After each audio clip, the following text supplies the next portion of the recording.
সম্মানিত মুসলিয়ান ইকরাম, মহান আল্লাহ রাব্বুল আলামিনের দরবারে কালিমাতুশ শুকর আদায় করে আলহামদুলিল্লাহ। রাসূলুল্লাহ সাল্লাল্লাহু আলাইহি ওয়াসাল্লামের প্রতি দুরুদ এবং সালাম পড়ি। সকলেই বলি সাল্লাল্লাহু আলাইহি ওয়াসাল্লাম।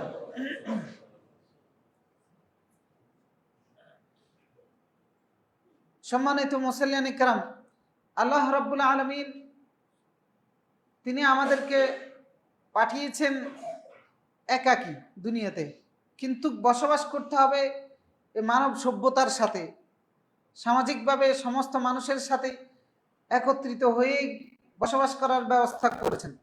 বিচ্ছিন্নভাবে বসবাস করার ব্যবস্থা আমাদের জন্য করেননি,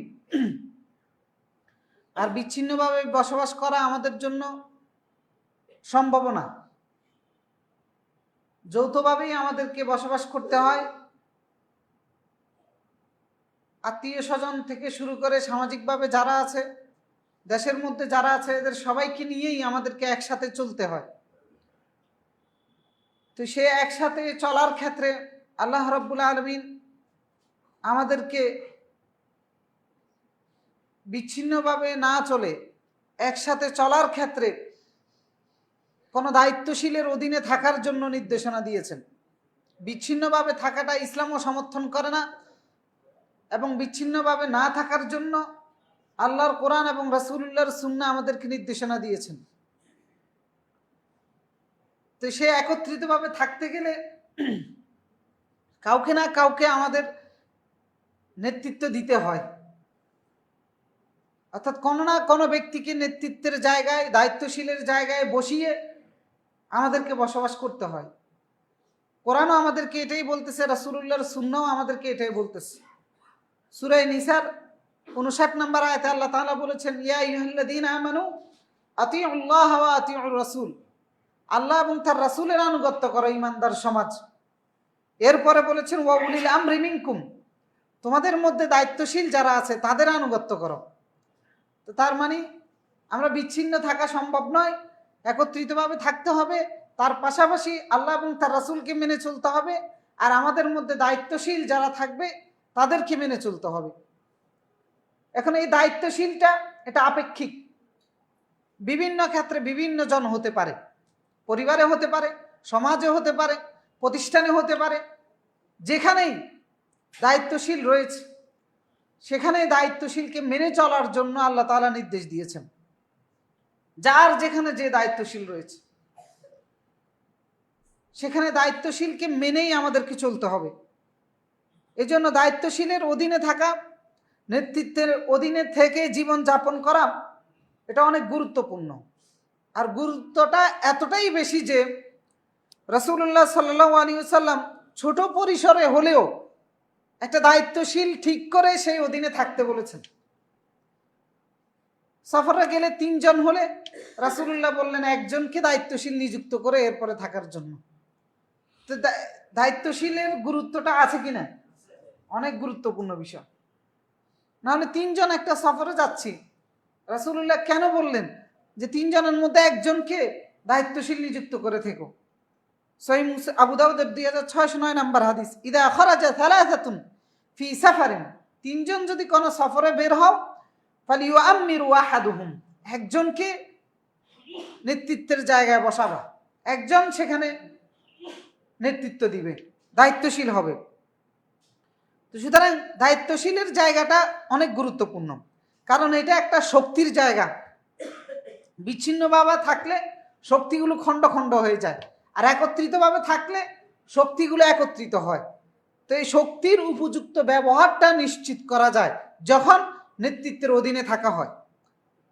আর এই শক্তির উপযুক্ত ব্যবহারটা নিশ্চিত করার জন্যই আল্লাহ রাব্বুল আলামিন আমাদেরকে নেতৃত্বের অধীনে থাকার জন্য বলেছেন। কারণ উপযুক্ত ব্যবহার মানে হচ্ছে আল্লাহর দ্বীনকে সহযোগিতা করা যায়। যেহেতু আল্লাহ তাআলা বলেন কালিমাতুল্লাহিল উলিয়া, আল্লাহর কালিমা হচ্ছে সর্বোচ্চ শিখরে থাকবে। তো সুতরাং যদি একত্রিতভাবে থাকি আমরা, আল্লাহর কালিমাকে সর্বোচ্চ শিখরে নিয়ে যাওয়া সম্ভব হয়। দিনের বিজয় না হলেও দিন বিজয়ের জন্য প্রচেষ্টা চালানো যায়। ভালো কাজগুলো প্রতিষ্ঠা করার জন্য, ভালো কাজগুলো বাস্তবায়ন করা সম্ভব হয়, মন্দ কাজগুলোকে রুখে দেওয়া সহজ হয় যদি আমরা দায়িত্বশীলের অধীনে থাকি, একত্রিতভাবে থাকি। আল্লাহ রাব্বুল আলামিন সূরা হাজ্জের 41 নম্বর আয়াতে বলেছেন, আল্লাযীনা ইম্মাক্কান্নাহুম ফিল আরদ, পৃথিবীতে যদি আমি কাউকে ক্ষমতা দেই, শক্তিশালী করি, প্রতিষ্ঠা করি, তাহলে তাদের দায়িত্ব হচ্ছে আকামুস সালাহ, সালাত কায়েম করবে, ওয়া আতুজ যাকাত, যাকাত আদায় করবে, ওয়া আমারু বিল মারুফ ওয়া নাহাউ আনিল মুনকার, ভালো কাজের আদেশ দিবে আর অসৎ কাজের নিষেধ করবে।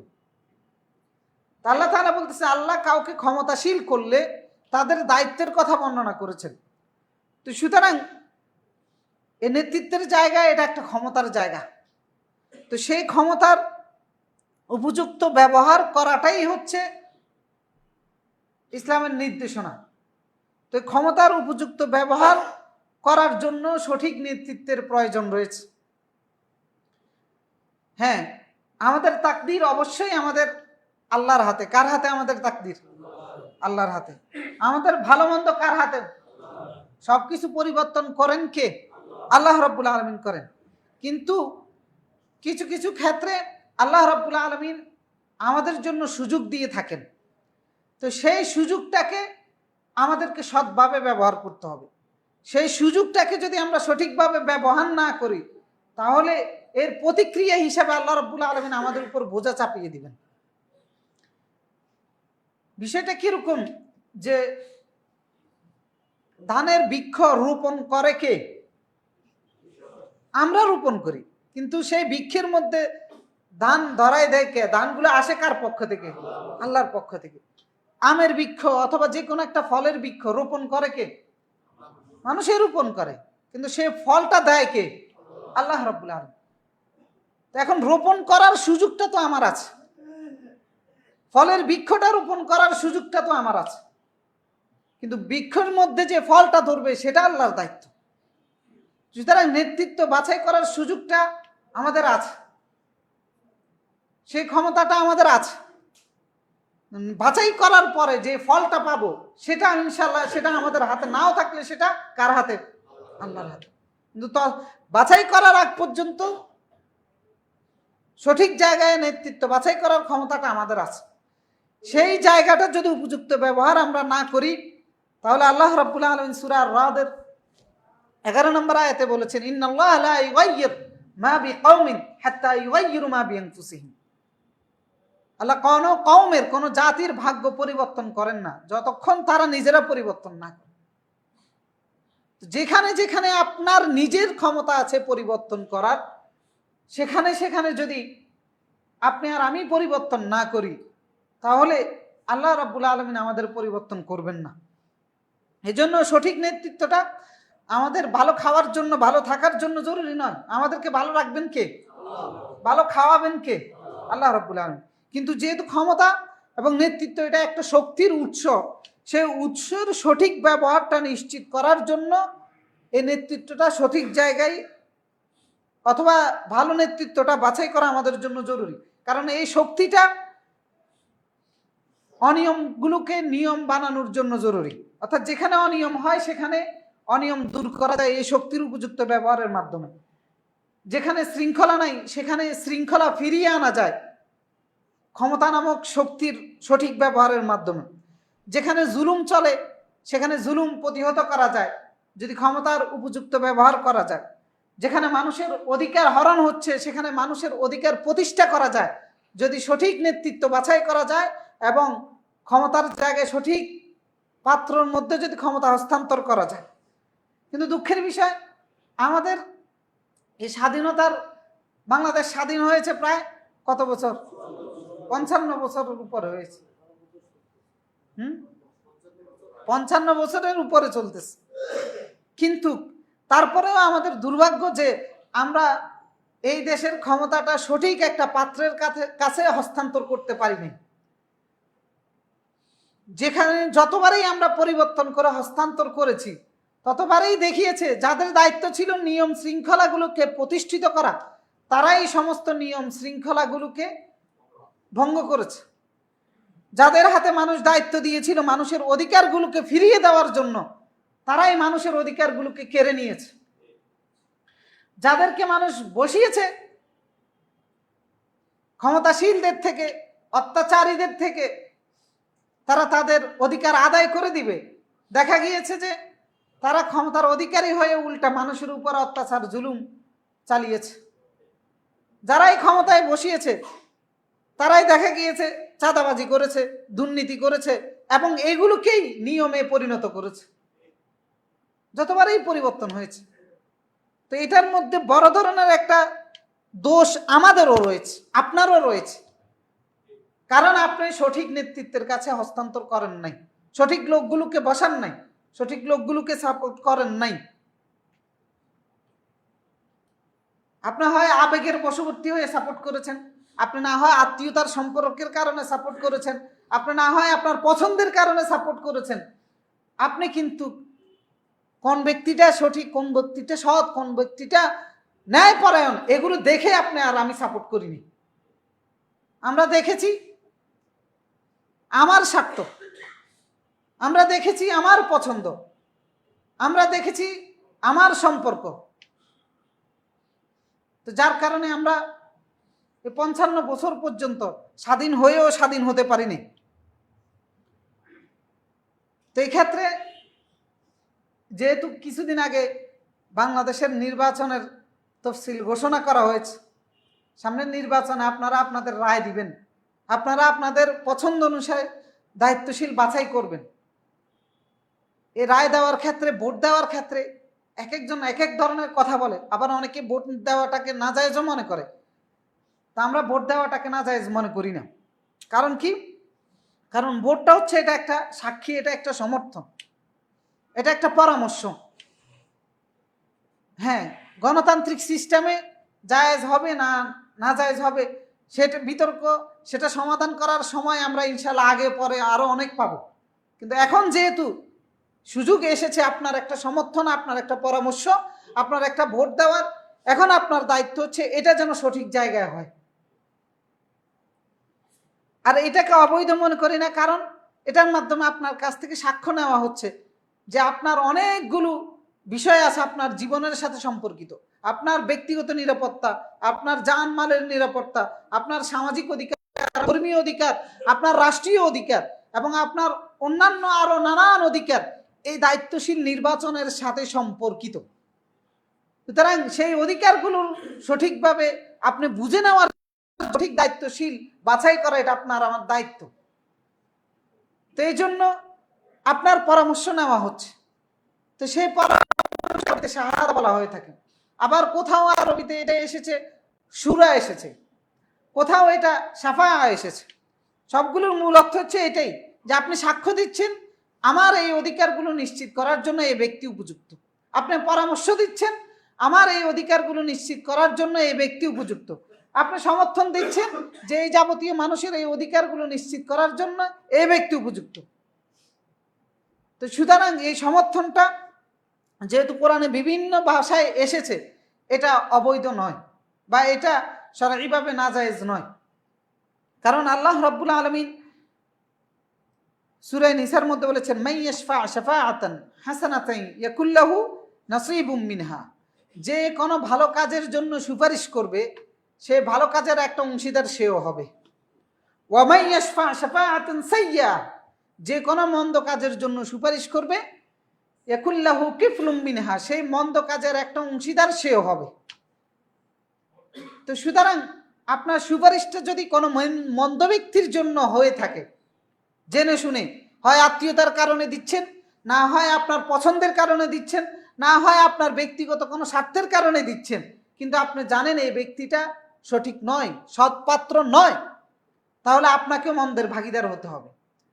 আর যদি আপনি দেখেন যে ব্যক্তি আপনার কোনো আত্মীয় নয়, এই ব্যক্তি আপনার কোনো দলের নয়, এই ব্যক্তি আপনার পছন্দের নয়, কিন্তু এই ব্যক্তি তুলনামূলকভাবে সৎ, আমরা বলছি না যে কেউ 100% সৎ, তুলনামূলকভাবে সৎ, তাহলে আপনি যদি ওই সৎ ব্যক্তিকেই সুপারিশটা দিয়ে থাকেন, তাহলে আপনিও তার সৎ কাজগুলোর একটা অংশীদার পাবেন।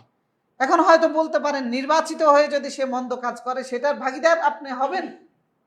আপনি যদি জেনে শুনে ভালো লোকটাকে দেন আপনার বিবেচনায়, তাহলে হবেন না। আর যদি মন্দ লোকটাকে দিয়ে থাকেন মন্দের ভাগিদার হবেন। খারাপের ভাগিদার কেন হবেন না? যদি ভালো লোকটাকে তুলনামূলক বা ভালোটাকে দিয়ে থাকেন। কারণ মনে করেন আপনি একটা মোবাইল আপনার ছোট ভাইকে গিফট করেছেন, এখন এই মোবাইলটা দেওয়ার কারণে ছোট ভাই যদি এখানে নাটক দেখে, সিনেমা দেখে, অথবা অন্যান্য খারাপ কোনো দৃশ্য দেখে, এটার গুনার ভাগিদার আপনি হবেন? কেন হবেন না? কারণ আপনার উদ্দেশ্য এটা ছিল না যে ছোট ভাইকে মোবাইল এই জন্য দিয়েছি যে তুমি এটা দিয়ে পর্নোগ্রাফি দেখবা অথবা কোনো সিনেমা দেখবা, আপনার এটা উদ্দেশ্য ছিল না, যার কারণে আপনি ছোট ভাইকে মোবাইল দিয়েছেন। ছোট ভাই মোবাইল দিয়ে খারাপ কাজ করা সত্ত্বেও আপনি খারাপের ভাগিদার হবেন না। কারণ আপনার বিবেচনায় যদি আপনি একটা সৎ লোককে ভোটটা দিয়ে থাকেন, নির্বাচিত হওয়ার পরে যদি সে অসৎ কাজ করেও থাকে, তারপরেও আপনি সেটার ভাগিদার হবেন না। তো এই জন্য আপনার সাক্ষীটা দেওয়াটা জরুরি, আপনার সাক্ষী দেওয়াটা জরুরি। যদি আপনার সাক্ষী না দেওয়ার কারণে কোনো অসৎ ব্যক্তি সে দায়িত্বশীলের জায়গায় আসে, সেটার দায়ভার আপনাকে নিতে হবে। আপনার সাক্ষী দেওয়া থেকে বিরত থাকার কারণে কোনো অসৎ ব্যক্তি যদি দায়িত্বশীলের জায়গায় চলে আসে, ওই অসৎ ব্যক্তির অসতের দায়ভার আপনাকেও নিতে হবে, কারণ আপনি সাক্ষী গোপন করেছেন। আল্লাহ তাআলা বলেছেন ওয়ালা তাকতুমুশ শাহাদা, সাক্ষী গোপন করো না। সূরা বাকারার 140 নম্বর আয়াতে বলেছেন ওয়ামান আযলাম মিম্মান কাতামা শাহাদাতান ইনদাহু মিনাল্লাহ, সে জালেম হিসাবে সাব্যস্ত হবে আল্লাহর কাছে যে শাহাদা গোপন করে রাখে। অর্থাৎ যে জানে এই লোকটার চাইতে এই লোকটা ভালো, কিন্তু সে সমর্থন দেয় নাই, তো এটা শাহাদা গোপন করা নয়, গোপন করা। তো এই আয়াতগুলোর ভিত্তিতে বোঝা যাচ্ছে যে ভোট দেওয়াটা এটা নাজায়েজ কাজ নয়। এখন কথা হচ্ছে যে আমরা ভোট দিব, সমর্থন দিব, কাকে দিব? এই দেওয়ার ক্ষেত্রে আমরা কিছু ক্রাইটেরিয়া তুলে ধরব। একজন মুসলিম হিসাবে আপনি এগুলো বিবেচনায় নেবেন, নিয়ে এবার আপনি আপনার সমর্থনটা জানাবেন। সেটা এবার আপনি যাকেই দেন, আমাদের কোনো আপত্তি নেই। দেওয়ার ক্ষেত্রে আপনি এই বৈশিষ্ট্যগুলো দেখবেন, এই বৈশিষ্ট্যগুলো দেখে আপনি আপনার জায়গা থেকে আপনার ভোট বলেন, সমর্থন বলেন, এটা দিবেন। তো এই বৈশিষ্ট্যগুলো আমরা কোরআন এবং সুন্নাহর আলোকে তুলে ধরেছি। এই বৈশিষ্ট্যগুলোর ভিত্তিতে আপনার কাছে আমার কাছে যাকে যোগ্য মনে হবে আপনার সমর্থনটা তাকেই দিবেন। তো সেই বৈশিষ্ট্যগুলোর ক্ষেত্রে এক নম্বরে যেটা আমরা বলবো সেটা হচ্ছে যে সাহিবুল ইলম, অর্থাৎ জ্ঞানের অধিকারী হওয়া। এখন এই জ্ঞান কি সাধারণ জ্ঞান? এই জ্ঞান হচ্ছে সত্যের জ্ঞান, এই জ্ঞান হচ্ছে ক্ষমতার উপযুক্ত ব্যবহার করার জ্ঞান। যেহেতু সে দায়িত্বশীলের জায়গায় যাচ্ছে, সুতরাং দায়িত্বশীল যাকে আপনি নির্বাচিত করবেন আপনি তার মধ্যে দেখবেন যে সে ক্ষমতার উপযুক্ত ব্যবহার করাটা সে জানে কিনা। যদি ক্ষমতার অপব্যবহার করে আপনি যদি জানেন, তাহলে আপনি তাকে সমর্থন দিবেন না। আর যদি ক্ষমতার উপযুক্ত ব্যবহার করাটা সে জানে, তাহলে তাকে সমর্থনটা দিবেন। আর এই জ্ঞানের মধ্যে বলে কেন জ্ঞানী দেখতে হবে? কারণ আল্লাহ রাব্বুল আলামিন সূরা নামলের 15 নম্বর আয়াতে আল্লাহ তাআলা ক্ষমতা দিয়েছেন কাকে? সুলাইমান আলাইহিস সালাম, দাউদ আলাইহিস সালাম, তাদেরকে রাজা বানিয়েছেন না? বানিয়েছেন। আল্লাহ তাআলা উল্লেখ করেছেন যে ওয়ালাকাদ আতাইনা দাউদ ওয়া সুলাইমান ইলমা, দাউদকে এবং সুলাইমানকে আমি ইলম দান করেছি। তো তাদেরকে রাজা বাদশা বানিয়েছেন, তাদেরকে ইলমও দিয়েছেন। তো এটা সাধারণ কোনো জ্ঞান ছিল না, কারণ দাউদ এবং সুলাইমানের আলোচনার আগে আল্লাহ রাব্বুল আলামিন ফেরাউনের আলোচনা করেছেন। তার মানে বুঝিয়েছেন যে ফেরাউন ক্ষমতা পেয়েছিল কিন্তু সে মূর্খ ছিল, অজ্ঞ ছিল, যার কারণে ক্ষমতার সঠিক ব্যবহারটা সে করতে পারে নাই। আর দাউদ এবং সুলাইমান তারা জ্ঞানী ছিল, এই জন্য ক্ষমতার সঠিক ব্যবহারটা তারা করতে পেরেছে। সুতরাং আপনি যাকে নির্বাচিত করবেন আপনি দেখবেন সে জ্ঞানী কিনা। এরপর আল্লাহ রাব্বুল আলামিন বনি ইসরাইলের জন্য একজনকে রাজা নিযুক্ত করেছিলেন, তার নাম কি? তালুত। তার নাম হচ্ছে তালুত। বনি ইসরাইল তৎকালীন নবীর কাছে এসে বলেছে যে একজনকে বাদশা বানিয়ে দেন, তার অধীনে আমরা থাকব। তখন আল্লাহ রাব্বুল আলামিন একজনকে বাদশা নিযুক্ত করলেন। وقال لهم نبيهم ان الله قد بعث لكم طالوت ملكا, যে আল্লাহ রাব্বুল আলামিন তালুতকে তোমাদের জন্য বাদশা হিসেবে প্রেরণ করেছে। বনি ইসরাইল এটা মেনে নিতে পারে নাই। ওই যে আমরা যে দুর্বলতার কারণে আমরা সৎ পাত্রে ভোট দেই না, অসৎ ব্যক্তিকে আমরা নির্বাচিত করি, বনি ইসরাইলও ঠিক একই কারণে মেনে নিচ্ছে না। বনি ইসরাইল বলতেছে যে আন্না ইয়াকুনু লাহুল মুলক, যে রাজাগিরি তার জন্য কিভাবে হয়, ওয়া নাহনু আহাক্কু বিল মুলক, আমরা না রাজাগিরি করার বা আমরা নেতৃত্ব দেওয়ার, রাজা হওয়ার বেশি উপযুক্ত। ওয়ালাম তাসাআতাম মিনাল মাল, কারণ তার কাছে কোনো টাকা পয়সা নাই, তার কাছে তো চাঁদাবাজি নাই, টাকা পয়সা থাকবে কোত্থেকে? তার কাছে তো লুটপাট নাই, টাকা পয়সা থাকবে কোত্থেকে? সে তো অসৎ না, টাকা পয়সা থাকবে কোত্থেকে? তো বনি ইসরাইল বলতেছে টাকাওয়ালা পয়সাওয়ালা একটা কেনা রাজা বানাবেন। এরপর আল্লাহ রাব্বুল আলামিন ক্রাইটেরিয়া বর্ণনা করলেন, ইন্নাল্লাহা ইসতাফাহু আলাইকুম, আল্লাহ তোমাদের জন্য তাকে বাছাই করেছেন, কারণ ওয়াজাদাহু বাসতাতান ফিল ইলমি ওয়াল জিসম, শারীরিকভাবে শক্তিশালী এবং আল্লাহ রাব্বুল আলামিন তাকে জ্ঞান দান করেছেন। তো সুতরাং মূর্খ সুরুক্ষ এখান থেকে উঠে আসা সেখান থেকে উঠে আসা পেশি শক্তির কারণে কাউকে নেতা বানানো যাবে? বানাবেন কিসের ভিত্তিতে? জ্ঞানের ভিত্তিতে। হ্যাঁ, আপনি হয়তো বলতে পারেন যে বাইতুল মুকাররমের খতিব তো নির্বাচনে দাঁড়ায় নাই, হয়তো বলতে পারেন যে ডক্টর আবু বকর জাকারিয়া তো নির্বাচনে দাঁড়ায় নাই। আপনার দৃষ্টিতে যিনি জ্ঞানী, আপনি হয়তো বলতে পারেন যে ওই জ্ঞানী ব্যক্তি তো নির্বাচনে দাঁড়ায় নাই, তাহলে আমি ভোটটা কাকে দিব?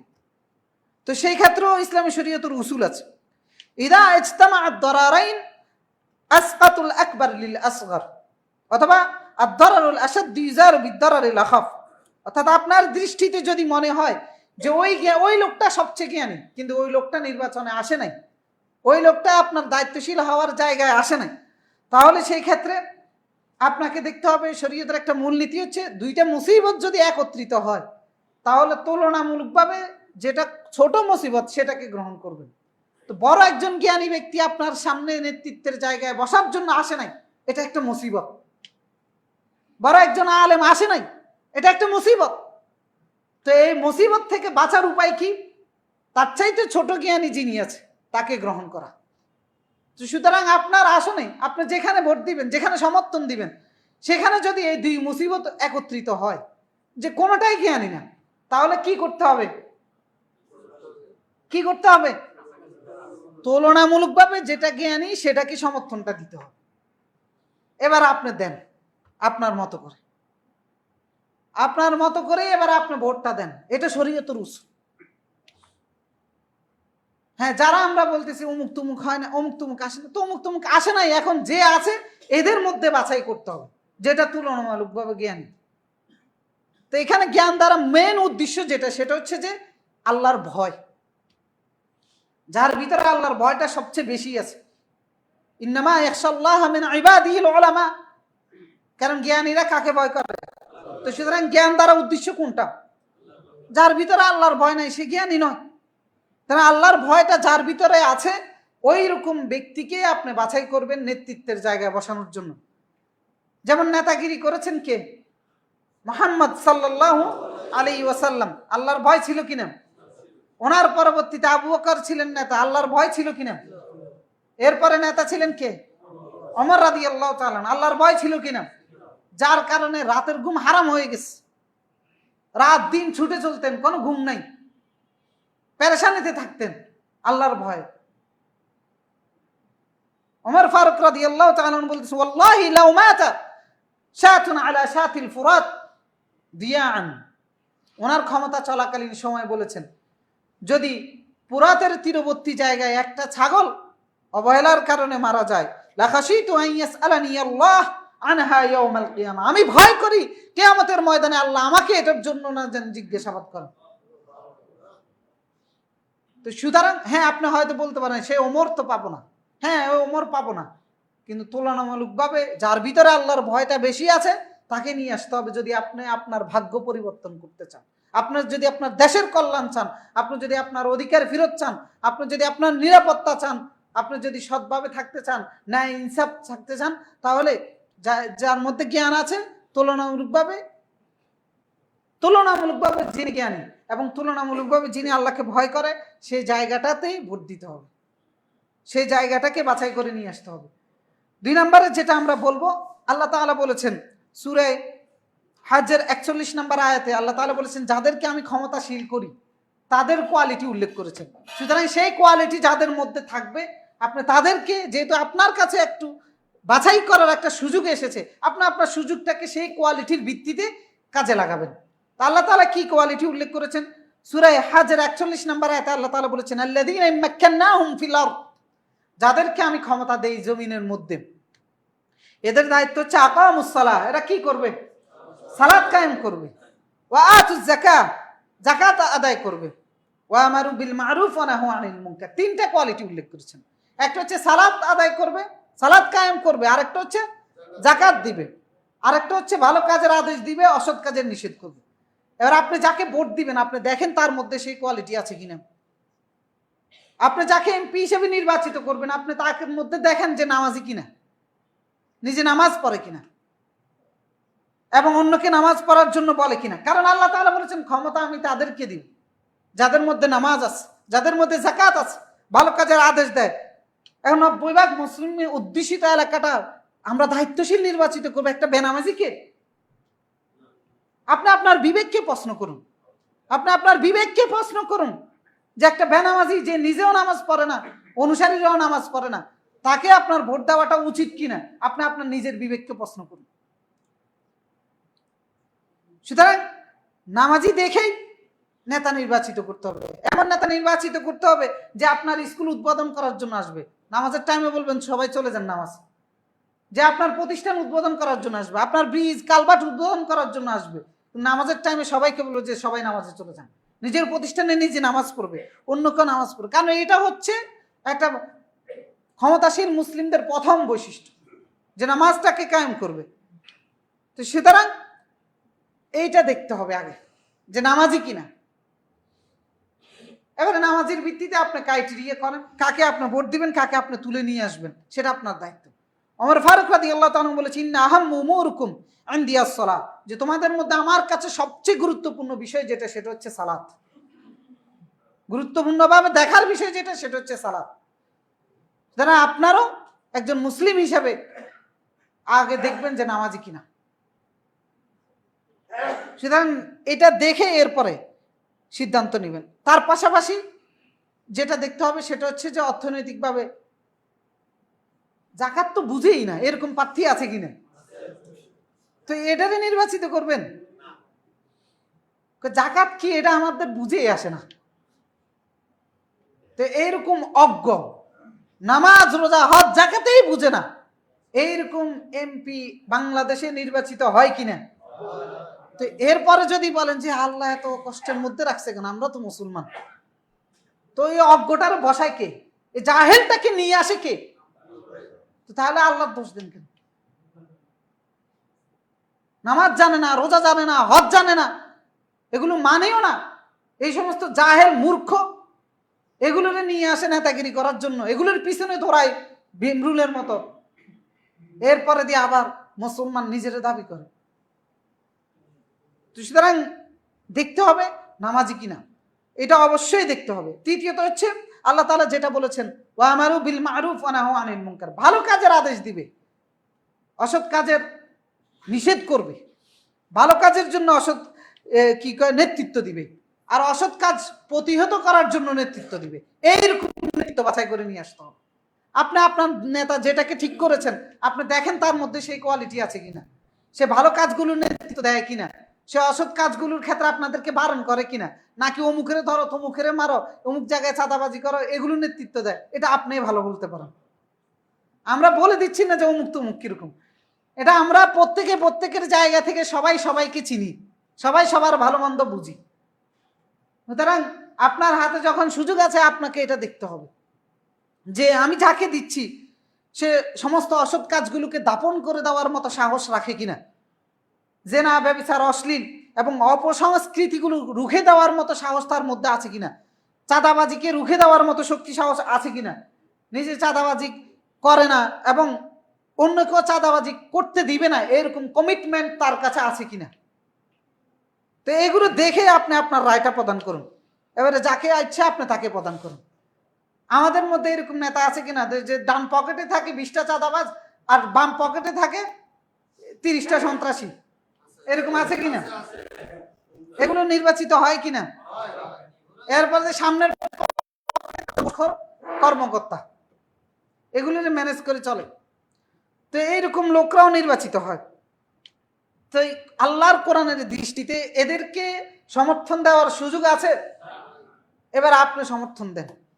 আপনি এবার ভালো কাজ, যারা কোনো ধরনের অন্যায়কে আশ্রয় দিবে না, যারা নিজেরা দুর্নীতি করবে না, দুর্নীতি করতে দিবে না, যারা নিজেরা চাঁদাবাজি করবে না, যারা মিথ্যা বলবে না, এবং যারা স্বজন প্রীতি করবে না, দল প্রীতি করবে না, যারা ন্যায় এবং ইনসাফ প্রতিষ্ঠা করবে, সেই ন্যায় এবং ইনসাফ করতে গিয়ে কোনো নিন্দুকের নিন্দাকেও পরোয়া করবে না, এইরকম সাহসী লোকদেরকে নির্বাচিত করতে হবে। অনেক আলেম আছে কিন্তু সাহস নেই, আমাদের সাহস নেই। বহু আলেম পাবেন কিন্তু সাহস নাই। যেমন আমাদের যে ভাই শাহাদাত বরণ করেছে, আল্লাহ তার শহীদ হিসেবে কবুল করুন। হাদি এই ভাইয়ের সাহস ছিল। হ্যাঁ, অমুক আলেমের মতো তমুক আলেমের মতো বড় আলেম নয়, কিন্তু তার সৎ সাহস ছিল। তো নেতাগিরির জায়গাটার সাহসিকতার প্রয়োজন আছে। কারণ নেতার বৈশিষ্ট্য উল্লেখ করতে গিয়ে আল্লাহ তাআলা কাউইয়ুন আমিনুন এই গুণগুলো উল্লেখ করেছেন। শক্তিশালী হতে হয়, সাহসী হতে হয়। সৎ সাহসী ব্যক্তিদেরকে বাছাই করে নিয়ে আসতে হবে, যারা অন্যায়কে আশ্রয় দিবে না, নাস্তিকতাকে আশ্রয় দিবে না, আউল বাউল ফাউল এগুলোর কোনো ধার ধারবে না। কারণ অনেকে এগুলোর অনেক কিছু মনে করে, আছে কিনা? তো সুতরাং তাদেরকে গুরুত্ব দিবেন নাকি এদেরকে যারা পাত্তা দেয় না ওদেরকে গুরুত্ব দিবেন, সেটা আপনার জায়গা থেকে, আপনার ইমানের জায়গা থেকে, আপনার ইসলামের জায়গা থেকে আপনি ভেবে নেন। তো সেই হিসাবে আপনি আপনার রায়টাকে প্রদান করবেন। আমাদের দেশে এরকম নেতৃত্ব আছে যারা চোরকে বলে চুরি কর আর মালিককে বলে সজাগ থাক, আছে কিনা?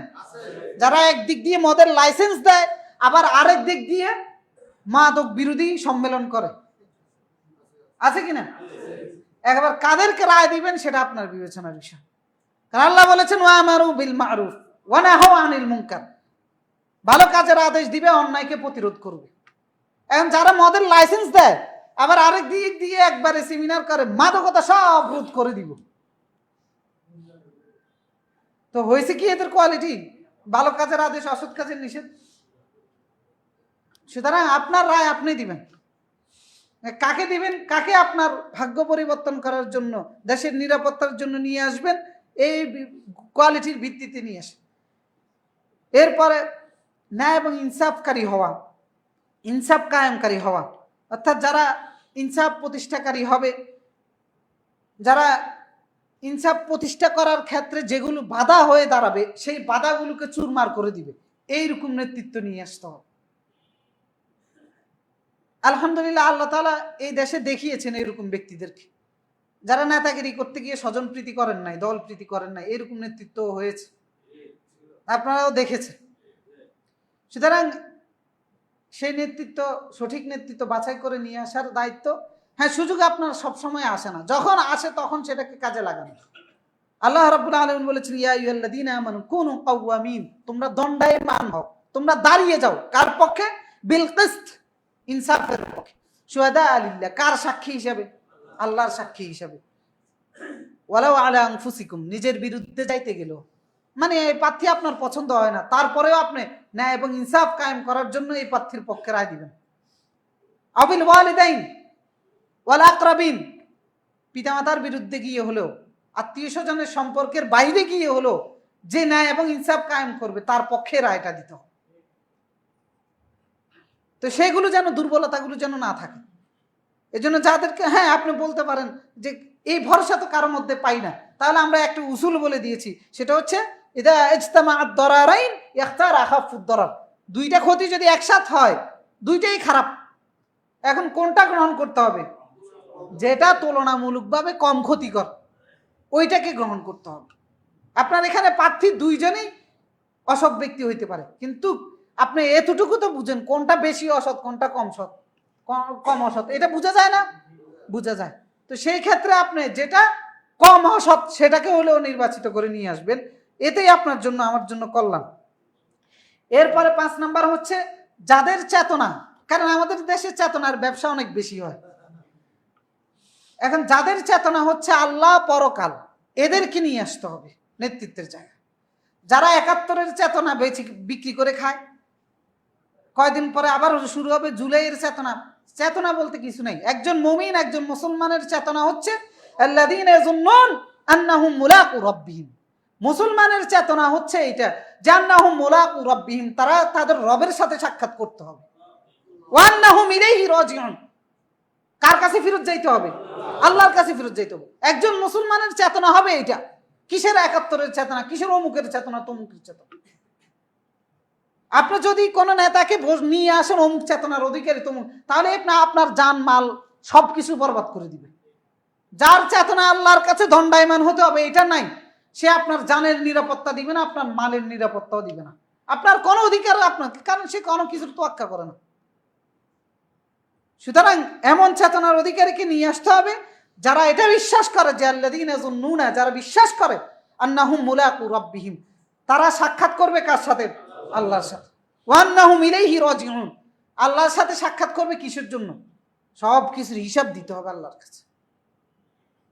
আল্লাহর কাছে ফিরত তাদেরকে যেতে হবে। এই চেতনা যাদের আছে, হ্যাঁ আপনি বলতে পারেন হয়তো বা আপনার আসলে ৫ জনের কারোর মধ্যেই নাই। এখন আমরা আগেই বলে দিয়েছি যে উসুল হচ্ছে যার মধ্যে একটু তুলনামূলকভাবে, যার মধ্যে আখেরাতের চেতনা, আল্লাহর সামনে দাঁড়ায় দণ্ডায়মান হবে এই চেতনা বেশি আছে, ওই ব্যক্তিকে নিয়ে আসতে হবে। আর এই চেতনার অধিকারী হওয়া ছাড়া নেতাগিরি করার কোনো সুযোগ নেই। কারণ সহিহ মুসলিমের ১৪২ নম্বর হাদিস, রাসূলুল্লাহ সাল্লাল্লাহু আলাইহি ওয়াসাল্লাম বলেছেন, মা মিন আবদিন ইস্তারাই আল্লাহু রাইয়াতান, আল্লাহ যদি কোনো বান্দাকে মানুষকে নেতৃত্ব দেওয়ার জায়গায় বসান, মানুষের পরিচালক যদি হয়, ইয়ামুতু ইয়াউমা ইয়ামুতু ওয়া হুয়া গাসিন লিরাইয়াতিহি, সে যদি সেই দায়িত্বের ক্ষেত্রে, ওই যে নেতৃত্বের জায়গায় আল্লাহ তাকে বসিয়েছেন, এই দায়িত্বের ক্ষেত্রে যদি সে প্রতারণা করে, তাহলে কিয়ামতের ময়দানে সে মৃত্যুবরণ করবে। ইল্লা হারামাল্লাহু আলাইহিল জান্নাহ, আল্লাহ জান্নাত তার জন্য হারাম করে দিবেন। সুতরাং যে ভয় করে যে আমাকে আমার এই নেতাগিরির জন্যই জান্নাত অথবা জাহান্নাম নির্ধারিত হবে, এরকম ব্যক্তিদেরকে বাছাই করে নিয়ে আসতে হবে।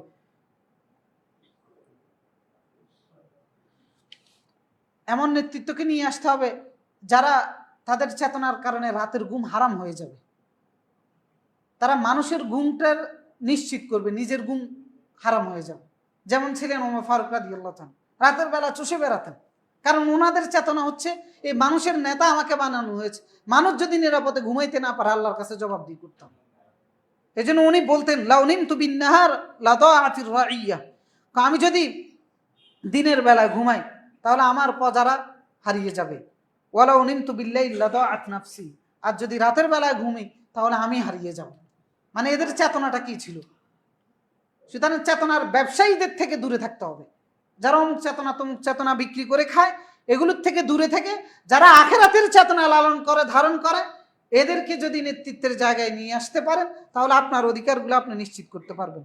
এরপরে যেটা আমরা বলেছিলাম যে ন্যায় বিচার যারা প্রতিষ্ঠা করবে, কারণ আল্লাহ রাব্বুল আলামিন অনেক জায়গায় শাসকদের ক্ষেত্রে এই গুণটা উল্লেখ করেছেন যে ন্যায়পরায়ণ হওয়া। সুতরাং যারা তুলনামূলকভাবে ন্যায়পরায়ণ হবে, এদেরকে আপনি আপনার নেতৃত্বের জায়গায়, আপনার দায়িত্বশীলের জায়গায় নিয়ে আসবেন। কারণ আল্লাহ তাআলা বলেছেন, ফাসলিহু বাইনাহুমা বিল আদল, মুমিনদের মধ্যে ইসলাহ করে দিবে, সংশোধন করে দিবে আদলের সাথে, ইনসাফের সাথে। ওয়া আকসিতু, আকসিতু মানে আমরা অনুবাদ করি ইনসাফ করা। এই ইনসাফ সেই ইনসাফ নয়। এই ইনসাফ হচ্ছে যেখানে অধিকার হরণ হচ্ছে সেখানে অধিকারটাকে জোর করে আদায় করে দেওয়া। যেখানে মানুষকে জুলুম করা হচ্ছে সেখানে জালেমের কাছ থেকে মাজলুমের অধিকারটাকে জোর করে আদায় করে দেওয়া। তো এইরকম সাহস যারা রাখে, যারা মাজলুমের পক্ষে থাকবে, তাদেরকে নেতৃত্বের জায়গায় নিয়ে আসতে হবে। ইন্নাল্লাহা ইউহিব্বুল মুকসিতিন, এরকম ইনসাফকারীদেরকে আল্লাহ রাব্বুল আলামিন পছন্দ করেন। এরপরে সাহিবুস সিদক ওয়াল আমিন হাফিজ, মানে এই কোয়ালিটিগুলো থাকে, সত্যবাদী হওয়া, বিশ্বস্ত হওয়া, ন্যায়পরায়ণ হওয়া। কারণ এই কোয়ালিটিগুলো আল্লাহ রাব্বুল আলামিন দায়িত্বশীলদের জায়গায় উল্লেখ করেছেন। যেমন মুসা আলাইহিস সালাম মাদায়েনে গিয়েছেন, সেখানে গাছের নিচে বসে আছেন, দুইটা মেয়ে পানি পান করাতে পারতেছে না পুরুষদের কারণে। পরে মুসা আলাইহিস সালাম তাদেরকে সাহায্য করেছেন। এই মেয়ে দুইটা গিয়ে বাবার কাছে বলতেছে যে আপনি এই লোকটাকে আপনার কর্মচারী হিসেবে রেখে দেন, কারণ এই লোকটার কোয়ালিটি হচ্ছে যে ইন্না খায়রা মান ইস্তাজারতা আল কওয়ি ওয়াল আমিন, এই লোকটা শক্তিশালী এবং বিশ্বস্ত। যারা আপনার দায়িত্বশীল বিশ্বস্ত ব্যক্তি হতে হবে, অসৎ ব্যক্তি নয়। আপনার দায়িত্বশীল হাফিজ হেফাজতকারী হতে হবে। যেমন ইউসুফ আলাইহিস সালামের কথা উল্লেখ করেছেন, তৎকালীন বাদশাহ ইউসুফ আলাইহিস সালামকে বলেছে ইন্নাকাল ইয়াউম লাদাইনা মাকিনুন আমিন, যে আপনার মর্যাদা আপনার আমাদের কাছে সম্মানিত এবং আপনি বিশ্বস্ত। ইউসুফ আলাইহিস সালামের কথা উল্লেখ করেছেন। যেন দায়িত্বশীলকে বিশ্বস্ত হতে হয়, হাফিজ হতে হয়। তো এই কোয়ালিটিগুলো যাদের মধ্যে আছে তাদেরকে বাছাই করে নিয়ে আসবেন। তো এগুলো জ্ঞানগত যোগ্যতা অনেক সময় কম থাকতে পারে, অন্যান্য কোয়ালিটি কম থাকতে পারে, আলেম নাও হতে পারে, কিন্তু নেতাগিরি করার জন্য এই কোয়ালিটিগুলো জরুরি। বিশ্বস্ত হওয়া, সৎ হওয়া, এরপরে দিই ন্যায় এবং ইনসাফকারী হওয়া। কারণ এগুলো না হলে আপনি ওই আপনার অধিকার আদায়ের জন্য আদালতে নয়, এই নেতাদের ঘুরতে হবে। আপনার অধিকার আদায়ের জন্য আপনি বিচারকের কাছে নয়, মন্ত্রীর কাছে টাকার বান্ডিল নিয়ে যাইতে হবে। আমার এখন মনে আছে 2014 কিংবা 15 মদিনাতে যখন আমরা একদিন মাগরিব বা এশারের এরকম নামাজ পড়তে এসেছিলাম মসজিদে নববীতে। তো নামাজ পড়ার পরে মাঠে সামনে বসা ছিলেন ওই সময়ের স্বরাষ্ট্র প্রতিমন্ত্রী ছিল কি শামসুদ্দিন টুকু নাকি কি শামসুদ্দিন টুকু, হ্যাঁ। ওই লোকের দেখি যে একটা কল আসছে, তো কলের মধ্যে বলতেছে যে আমার তো এই মামলা এটা তো আগামীকালকে এরকম রায় দেবে, এই সংক্রান্ত কিছু একটা বিষয়। তো সে বলতেছে যে আমার ওই অ্যাকাউন্ট আছে, ওই অ্যাকাউন্টে 50 লক্ষ টাকা পাঠাই দাও। তো এই হচ্ছে ন্যায় বিচার। তা আপনারা আমরাই তো এই লোকগুলোকে দায়িত্বশীল বানিয়েছি। এরা ন্যায় বিচার দেওয়ার জন্য বলতেছে যে অমুক অ্যাকাউন্টে 50 লক্ষ টাকা পাঠাই দাও। তো এখন কাকে আপনি নেতা বানাবেন আপনার দায়িত্ব, আপনার দেখার বিষয়। আরো একটা ঘটনা বলি, যখন পড়াশোনা শেষ এম্বাসিতে চাকরি করতেছি, ওইটার কারণে রিয়াদ দূতাবাস থেকে কোনো একটা কাজে আমরা উত্তরাতে তৎকালীন ছিল সংসদের স্পিকার ছিল ফজলে রব্বি, ব্যারিস্টার ফজলে রব্বি, তার বাসায় গেছিলাম। হ্যাঁ, তো তার বাসায় গেছিলাম যে কোনো একটা কাজে, আমরা এম্বাসির 4-5 জন গেছিলাম। তো বাসায় গিয়ে দেখি যে এতিমখানার কিছু ছাত্রদেরকে এনে বসায় রাখছে, কিসের জন্য দোয়ার আয়োজন করছে। তার মেয়ের জামাই হচ্ছে একটা হাইকোর্ট বা জজ কোর্টের এরকম একজন বিচারক, সে বসে আছে চেম্বার করতেছে, মানুষের সাথে সাক্ষাৎকার দিচ্ছে। তো রুমের মধ্যে দেখি যে মানুষ সিরিয়াল ধরে বসে আছে তার সাথে সাক্ষাৎ করার জন্য। একজন আসছে নারায়ণগঞ্জ থেকে, আরেকজন আসছে অমুক জায়গা থেকে। কি হয়েছে ভাই, কি জন্য আসছেন? আমার মামলার রায়টা কালকে ওনার এখানে হবে, টাকার বান্ডিল নিয়ে আসছে। মানে মামলার রায় হবে, আজকে বিচারকের কাছে আসছে যে টাকার বান্ডিল নিয়ে, যে রায় এভাবে দিয়ে। তো এই হচ্ছে এদেশের ন্যায় বিচার। সুতরাং ভালো লোক, সৎ লোক, বিশ্বস্ত লোক, ইনসাফকারী লোক যদি আপনি বাছাই করতে না পারেন, তাহলে আপনাকে বিচারের জন্য তার ঘরের কাছে যাই বসে থাকতে হবে, তার পায়ের তলায় বসে থাকতে হবে, আর টাকার বস্তা নিয়ে যেয়ে বসে থাকতে হবে। সুতরাং সামনে যেহেতু নির্বাচন আসছে, এই জন্য এই বিষয়গুলো বললাম। কাকে আপনি নির্বাচিত করবেন সেটা আপনাদের একান্ত ব্যক্তিগত বিষয়। আমরা বলবো না যে অমুককে তমুককে নির্বাচিত করব, কিন্তু আমরা কিছু ক্রাইটেরিয়া উল্লেখ করেছি, যে ক্রাইটেরিয়াগুলোর ভিত্তিতে আপনি আপনার দায়িত্বশীল বাছাই করবেন। এগুলোর ভিত্তিতে যদি বাছাই করেন, তাহলে আপনি এই দেশে নিরাপদ থাকতে পারবেন, আপনার পরিবার নিয়ে নিরাপদ থাকতে পারবেন, আপনার জান মালের নিরাপত্তা আপনি পাবেন। একবারে 100% ইসলামী সমাজ ব্যবস্থায় যেভাবে থাকার কথা আমরা সবসময় বলি, সেটা না পাইলেও তুলনামূলকভাবে পাবেন। তো যেখানে একবারে নাই মামা, তো সেখানে কি কানা মামা ভালো, আমরা পদ বাক্যে বলি না। তো ওইটুকু নিশ্চিত করার সুযোগ যদি আমাদের থাকে, ওইটুকু নিশ্চিত আমাদেরকে করতে হবে। আমাদের সিদ্ধান্তটা সঠিক জায়গায় আমাদেরকে দিতে হবে, সঠিক জায়গায় সঠিক ব্যক্তিকে আমাদেরকে নিয়ে আসতে হবে এই ক্রাইটেরিয়াগুলোর ভিত্তিতে। তবে আমরা আমাদের ভবিষ্যৎটাকে ভালো দেখতে পারবো, আমরা নিরাপদে থাকতে পারবো। এই বিষয়গুলো বুঝে আমরা আমাদের সিদ্ধান্ত যেন নিতে পারি, আল্লাহ তাআলা আমাদেরকে সেই তৌফিক দান করুন। আকুলু কওলি হাযা ওয়াস্তাগফিরুল্লাহাল আযীম লি ওয়া লাকুম ফাস্তাগফিরুহু ইয়াগফির লাকুম ইন্নাহু হুয়াল গফুরুর রহিম।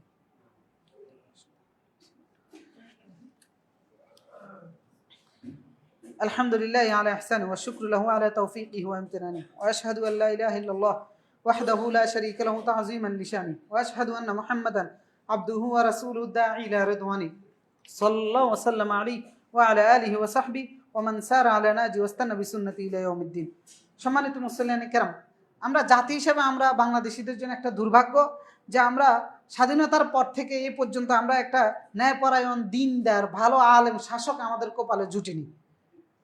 তো এটা আমাদের দুর্ভাগ্য, তার পাশাপাশি এটা আমাদের কর্মফল। কারণ ইবনুল কাইয়িম রাহিমাহুল্লাহ বলেছেন যে ইন্নামা ইউআল্লাহুন নাস আলা কদরি আমালিহিম, আল্লাহ মানুষের দায়িত্বশীল বানিয়ে দেয় মানুষের আমলের ভিত্তিতে, মানুষের কর্মকাণ্ডের ভিত্তিতে। আপনি যেমনটা চাইবেন ওই রকম নেতা আপনার জন্য বসিয়ে দিবে আল্লাহ রাব্বুল আলামিন। যেমন মসজিদের ভালো একটা ইমাম পাইলে তার বিরুদ্ধে ষড়যন্ত্র করেন 13 জন 14 জনে লাগে যান, এরপরে তারা বের না করা পর্যন্ত শান্ত হন না, এরপর অসৎ একটা আইলে হ্যাঁ এখন ঠিক আছে। তো তাহলে এই যে ভালো ইমামটা বিতাড়িত হওয়া, খারাপ ইমামটা সেখানে স্থলাভিষিক্ত হওয়া, এটা দোষ কার? নিজেদের। এটা উদাহরণ হিসেবে বললাম এই ছোট্ট ক্ষেত্র। এবার বড় বৃহৎ ক্ষেত্রে, আপনার রাষ্ট্রের ক্ষেত্রে একই জিনিস। ভালোটাকে আপনার নিজেরা না বসাইলে আল্লাহ ভালোটা দিবে কোত্থেকে? তো সুতরাং এ বাছাই করার দায়িত্বটা আমাদের। তো সামনে যেহেতু ইলেকশন আসতেছে, এই জন্য এই আলোচনাটা করেছি। সুতরাং ইলেকশনের ক্ষেত্রে আপনার একটা সাক্ষী দেওয়ার সুযোগ আছে। আপনার সাক্ষীটা যেন অবিবেচনা প্রসূত না হয়, আপনার ভোটটা যেন আবেগতাড়িত না হয়, আপনার ভোটটা যেন দলপ্রীতি অথবা স্বজনপ্রীতির কারণে না হয়, আপনার ভোটটা যেন টাকার বিনিময়ে না হয়, আপনার ভোটটা যেন আপনি কোয়ালিটি দেখে ন্যায়, সৎ, বিশ্বস্ত ব্যক্তিকে দিতে পারেন, কোরআন সুন্নাহর ভিত্তিতে যেন আপনার ভোটটা সঠিক জায়গায় পড়ে। এই জন্য আমাদের আজকের আলোচনা করাটা উদ্দেশ্য। আর আল্লাহ তাআলা তো বলেছেন ইন্নাল্লাহা লা ইউগাইয়ির মা বিকওম হাত্তা ইউগাইয়িরু মা বিআনফুসিহিম। আল্লাহ মানুষের ভাগ্য পরিবর্তন করেন না, মানুষ যতক্ষণ নিজেরা পরিবর্তন না করে। যেখানে আপনার নিজের পরিবর্তন করার সুযোগ আছে সেখানে যদি আপনি পরিবর্তন না করেন, এরপরে যদি আল্লাহর কাছে চান, আল্লাহ পরিবর্তন করে না। এটা হচ্ছে ওই রকম যে বিবাহ না করে ছেলে চাওয়ার, সন্তান চাওয়ার মতো। আপনি সঠিক পাত্রে ভোট না দিয়ে, সমর্থন না দিয়ে বলেন যদি আল্লাহকে যে একটা ন্যায়পরায়ণ শাসক দিয়ে দাও, এটা হবে না। আপনারও সঠিক সময়ে আপনার সঠিক দায়িত্বটা পালন করার সুযোগ যখন আছে, সেটা আপনি সঠিকভাবে করবেন। আল্লাহ তাআলা এটা বুঝে শুনে আমরা যেন আমাদের সামনে যে সুযোগটা আছে এই সুযোগটাকে কাজে লাগাতে পারি, আল্লাহ তাআলা আমাদেরকে সেই তৌফিক এবং বুঝ দান করুন। সকলে বলেন আমিন। দান বাক্সগুলো চালিয়ে দেন। আর আপনাদের সকলের কাছে দোয়া চাইব। আপনারা সবাই জানেন আমাদের একজন প্রিয় ভাই, ইনকিলাব মঞ্চের মুখপাত্র শরীফ ওসমান রাহিমাহুল্লাহ, আল্লাহ তার প্রতি রহম করুন। পরাশক্তির বিরুদ্ধে, ভারতীয় আধিপত্যের বিরুদ্ধে নির্ভীক একজন সৈনিক ছিলেন। যে কথা, যে আকুতি মিনতি, যে আর্তনাদগুলো এই দেশের হাজারো আলেম, হাজারো মানুষ তুলে ধরতে পারে নাই, আল্লাহ রাব্বুল আলামিন তার এই বান্দার ক্ষণিক সময়ের মধ্যে দিয়ে তাকে দিয়ে তুলে ধরেছেন। আল্লাহ তাআলা তাকে শাহাদাতের মর্যাদা দান করুন। আল্লাহ রাব্বুল আলামিন সর্বোচ্চ রহম তার উপরে করুন, জান্নাতুল ফিরদাউস আলা নসিব করুন। আমাদের দেশ নিয়ে এবং দেশের মানুষদেরকে নিয়ে, ইসলামপন্থীদেরকে নিয়ে এবং ইসলামের শক্তির উত্থান নিয়ে যত ষড়যন্ত্রগুলো হচ্ছে, আল্লাহ রাব্বুল আলামিনের কাছে আমরা দোয়া করি সেই ষড়যন্ত্রগুলো থেকে আল্লাহ তাআলা হেফাজত করুন। যে কোনো হিংসুকের হিংসা থেকে আল্লাহ তাআলা হেফাজত করুন। আল্লাহুম্মা ইহফাজনা মিন হাসাদিল হাসিদিন ওয়া কাইদিল কাইদিন